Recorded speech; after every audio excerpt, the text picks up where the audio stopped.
ढैंग टैंग ढैंग टैंग ढैंग टैंग स्कैम 1992। हेलो एवरीवन, मैं हूं जयेश राजगुरु और स्वागत है आप सभी का इस नए इंटरेस्टिंग यूट्यूब वीडियो में। दोस्तों, हम पढ़ रहे हैं क्लास 12th का इकोनॉमिक्स और ये है चैप्टर नंबर 9 मनी मार्केट और कैपिटल मार्केट का आखिरी लेक्चर। आज के इस वीडियो में हम जानेंगे about the problems faced by the capital market and the reforms which are taking place in India. दोस्तों, आज के इस वीडियो का महत्व बहुत है क्योंकि प्रॉब्लम से रिलेटेड क्वेश्चन बोर्ड एग्जाम में आ सकता है। तो अगर आप इस चैनल पर नए हैं तो जरूर से सब्सक्राइब कीजिए, बेल आइकन दबाइए, क्योंकि यहाँ आपको लगातार ऐसी इंफॉर्मेटिव वीडियोस मिलते रहेंगे। साथ ही साथ आप नए हैं तो प्लेलिस्ट सेक्शन में जरूर जाइए, पूरा चैप्टर वाइज आपको सारे वीडियोस मिल जाएंगे। इकोनॉमिक्स के, ओसीएम के, एसपी के, आईएमपी क्वेश्चन की प्लेलिस्ट मिलेगी आपको, बहुत सारे पीडीएफ नोट्स वगैरह मिल जाएंगे on our Telegram channel as well. तो जरूर टेलीग्राम चैनल से जुड़ जाइए, क्योंकि यहाँ पे 20,000 से भी ज्यादा स्टूडेंट्स ऑलरेडी जुड़ चुके हैं और फायदा उठा रहे हैं आईएमपी नोट्स और पीडीएफ का। तो नोटिफिकेशन आपको मिलते रहेंगे, जरूर एक बार telegram channel sky education official भी ज्वाइन कर लीजिएगा। चलिए बढ़ते हैं आगे और आज का वीडियो क्विकली शुरू करते हैं। दोस्तों, बात करें कैपिटल मार्केट की, तो जैसा कि आप जानते हैं हमारा जो कैपिटल मार्केट है ये लॉन्ग टर्म फंड्स के लिए है।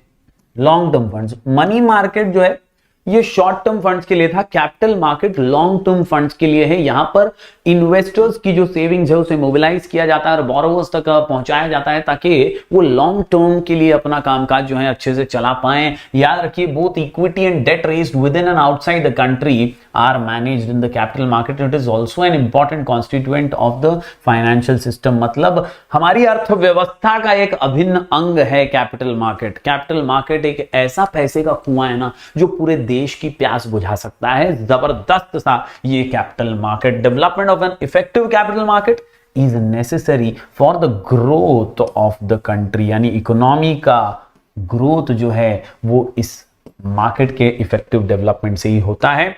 कुल मिलाकर के यहाँ पर एग्रीकल्चर सेक्टर, ट्रेड और इंडस्ट्री सेक्टर जो है ये पैसा लेने के लिए आते हैं।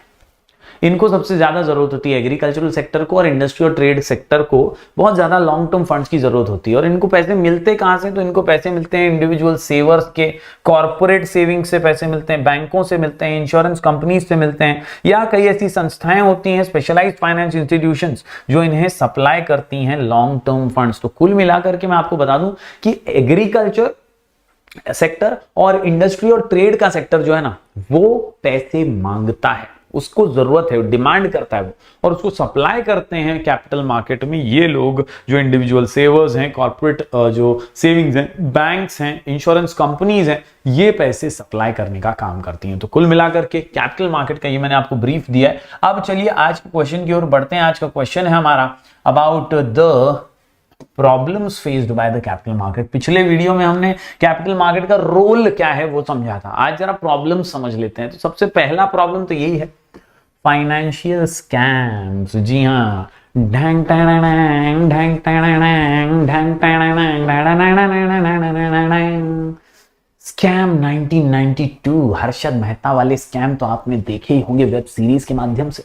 ऐसे कई स्कैम, कई घोटाले जो हैं हमारे कैपिटल मार्केट में हो चुके हैं। Increasing number of financial frauds have resulted in irreparable loss for the capital market। कई करोड़ों अरबों का नुकसान हो चुका है। Besides this, it has also led to public distrust। Public का भरोसा टूट गया है। And loss of confidence among the individual investor की साला यहाँ पैसा इन्वेस्ट करेंगे तो कहीं डूब ना जाए, कोई लेके साला रफू चक्कर ना हो जाए हमारे पैसों को, और इसीलिए ये एक बड़ा प्रॉब्लम है। दूसरी प्रॉब्लम की बात करें तो दूसरा प्रॉब्लम है insider trading and price manipulation. Insider trading, हाँ, पहले से मतलब बाहर वालों को पता चले उससे पहले इंपॉर्टेंट इंफॉर्मेशन जो है वो लीक हो जाती है। अंदर के लोग ही बिक जाते हैं और अपने वाले लोगों को इंपॉर्टेंट जानकारियां दे देते हैं। इससे क्या होता है? प्राइस का मैनिपुलेशन होता है, जबरदस्ती शेयर के भाव को बढ़ाया जाता है, कई शेयर के भाव को गिराया जाता है। और ये खेल जो है ना ये एक्चुअल ओरिजिनल नॉर्मल कस्टमर के लिए हानिकारक होता है, इन्वेस्टर के लिए हानिकारक होता है। वो बेचारा समझ ही नहीं पाता है क्या हो रहा है और अंदर के अंदर ही उसका गेम हो जाता है। Insider trading means buying or selling of security by someone who has access to non-public information or unpublished information। तो वो आदमी जिसको सारा इंफॉर्मेशन पहले से मालूम है वो तो राइट टाइम पे राइट चीज ही परचेस करेगा, उसको मालूम है क्या उठेगा और क्या गिरेगा। And that is why for personal benefit वो ऐसा करता है। प्राइस मैनिपुलेशन और price rigging on the other hand means simply raise the prices of shares through buying and selling of shares within certain individuals themselves, यानी अपने अपने दोस्तों में, यारों में, जहां पर अच्छी पहुंच है, जहां पर अच्छा जैक लगा हुआ है, वहां से इनसाइडर ट्रेडिंग प्रॉब्लम्स क्रिएट करती है। तो उम्मीद करता हूं आप समझ पाए होंगे दो प्रकार के पहले प्रॉब्लम्स जो हैं, बेसिक प्रॉब्लम्स जो हैं वो यहां पर बताए गए। तीसरा इसके आगे के प्रॉब्लम्स की बात करें हम दोस्तों,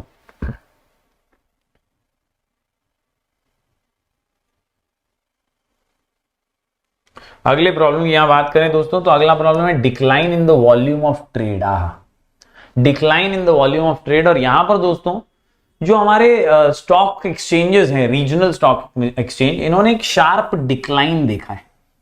Sharp decline in the volume of trade because of investors prefer to trade in securities listed in premier stock exchange like BSE and NSE। मतलब क्या है कि यार ज्यादातर लोग भरोसेमंद स्टॉक एक्सचेंज जो बीएससी है, बॉम्बे स्टॉक एक्सचेंज है, और एनएससी है, इस पे भरोसा करते हैं। इसमें जो लिस्टेड हैं उन्हीं पर भरोसा करते हुए उन्हीं में जो लिस्टेड कंपनीज है उन्हीं के शेयर्स परचेज करते हैं। तो वॉल्यूम बाकी चीजों में कम दिखाई देता है, डिक्लाइन हो चुका है और कम लोग इंटरेस्ट ले रहे हैं, ये नजर आता है। अगला पॉइंट अगर देखें प्रॉब्लम्स का तो lack of information efficiency. Information efficiency नहीं है, एक्यूरेसी नहीं है, और market is set to be informationally efficient if a company's stock prices incorporate all the available information. मतलब अच्छा है अगर स्टॉक प्राइस के अंदर सारी इंफॉर्मेशन मिली हुई है, लेकिन अगर आप करंट प्राइस के अंदर ऐसा सबको कंसिडर नहीं करेंगे तो एफिशिएंट नहीं रहेगा। However the stock market in India lacks informational efficiency compared to advanced countries। अपने देश में आज भी ये प्रॉब्लम देखा जाता है कि यार पूरी तरह से एफिशिएंसी इंफॉर्मेशन की नहीं मिल पाती है। तो ये कुछ प्रॉब्लम्स हमने देखे दोस्तों, ये कुछ प्रॉब्लम्स हमने देखे। अब इन प्रॉब्लम्स को सुलझाने के लिए कई रिफॉर्म्स भी हमारी सरकारों ने लाए हैं। हमारी सरकार ने स्कैम्स को रोकने के लिए एक सेबी नाम की संस्था का गठन किया। जी हां, सेबी यानी securities and exchange board of India. It was established in 1988 but given statutory powers in 1992 to protect the interest of investors, ताकि ऐसे घोटाले ना हो। सेबी की जांच पड़ताल के तहत ही सारा रूल्स एंड रेगुलेशन के तहत ही काम होगा and promote the development of securities market. तो सेबी की संस्था का गठन हुआ, तब से बड़ा रिफॉर्म जो है वो शुरू हो गया देश के अंदर। इसके अलावा एनएससी नेशनल स्टॉक एक्सचेंज जो है ये एक leading stock exchange in India, इसका गठन भी 1992 में किया गया। Then computerised screen based trading system SBTS was introduced as a part of modernisation, यानी अब झोल झपाटे ना हो, हेरा फेरी ना हो, इसके लिए कंप्यूटराइज्ड सिस्टम को लाया गया, तो मॉडर्नाइजेशन को भी अपना लिया गया। डीमैट अकाउंट की फैसिलिटी दे दी गई। It has been introduced since 1996 to facilitate easy purchase and sale of shares by the investor through the electronic method। तो ये चार इंपॉर्टेंट तो थी। इसके अलावा दूसरे दो और थे जिसमें अमेरिकन डिपॉजिटरी रिसिप्ट एडीआर जिसको बोलते हैं और ग्लोबल डिपॉजिटरी रिसिप्ट जीडीआर जिसको बोलते हैं। ये ग्लोबल फंड्स को इंडियन कंपनी जो है वो परमिट करें, इसके लिए लाया गया access to global funds by Indian companies, यानी दुनिया के पैसे अगर हमारी कंपनीज को चाहिए तो वो एडीआर और जीडीआर के जरिए ले सकते हैं, लेन देन कर सकते हैं, इसको इंक्रीज एक्सेस दिया गया। आखिर में investor education protection fund IEPF was established in the 2001 year to promote investors awareness, यानी जागरूकता है, उनको प्रोटेक्शन मिले अपने हक का, अपने अधिकार का, इसके लिए ये स्कीम भी शुरू की गई जिसके अंदर इन्वेस्टर को गाइड किया जाएगा, अवेयर किया जाएगा, क्या धोखे हो सकते हैं, क्या खतरे हो सकते हैं, किस तरह से इन्वेस्ट करना चाहिए, प्रोटेक्शन फंड उनका बनाया गया। और ये सारी चीजों के जरिए कैपिटल मार्केट के रिफॉर्म्स भी किए गए, यानी जो प्रॉब्लम्स हमने देखे उन प्रॉब्लम्स के सॉल्यूशन सरकार ने निकालने की कोशिश की। उम्मीद करता हूं दोस्तों आज की इस वीडियो के जरिए आपको कैपिटल मार्केट के प्रॉब्लम्स और उनके रिफॉर्म समझ में आए होंगे। हमने इस प्रकार पूरा 9th चैप्टर जो है कंप्लीट किया। बहुत बहुत शुक्रिया, धन्यवाद। आप जरूर प्लेलिस्ट में जाइएगा, बिंज वॉच कर सकते हैं आप सारे वीडियोस इस चैप्टर के।